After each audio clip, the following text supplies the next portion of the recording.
అందరికీ నమస్కారం. ఈవినింగ్ స్నాక్స్‌గా మా బాబుకైతే ఈరోజు పన్నీర్ 65 చేశానండి. టేస్ట్ మాత్రం సూపర్‌గుంది. దానికోసం అయితే ఇప్పుడు ఎలా చేశానో చూపించేస్తాను.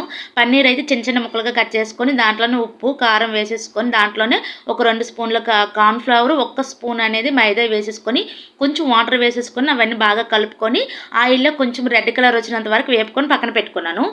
అదే కళాయిలోనే కొంచెం ఆయిల్ వేసేసుకొని సన్నగా కట్ చేసుకున్న ఉల్లిపాయ ముక్కలు, తెల్లుల్లిపాయ ముక్కలు లైట్‌గా కట్ చేసుకున్నాను. అవి కూడాను ఉల్లిపాయ ముక్కలు, పచ్చిమిర్చి ముక్కలు, కరివేపాకు లైట్‌గా వేగితే చాలు, మరీ ఓవర్‌గా వేగిపోక్కర్లేదు. దాంట్లోనే కరివేపాకు వేసుకున్నాను కదా, దాంట్లోనే కొంచెం కారం చూసుకొని వేసుకోండి. కారం, ధనియాల పొడి, జీలకర్ర పొడి, రుచి తగినట్లు ఉప్పు వేసేసుకొని బాగా కలుపుకొని దాంట్లోనే బాగా బీట్ చేసుకున్న పెరుగుని వేసేసుకొని ఒకసారి హై ఫ్లేమ్‌లోనే బాగా కలుపుకున్నాక కొంచెంసేపు ఆయిల్ పైకి తేలినాక ఈ వేపుకున్న పన్నీర్ ముక్కలు వేసేసుకొని ఇంకొకసారి బాగా కలుపుకుంటే ఇంక పన్నీర్ 65 తయారైపోయిందండి. టేస్ట్ మాత్రం సూపర్‌గా ఉంది.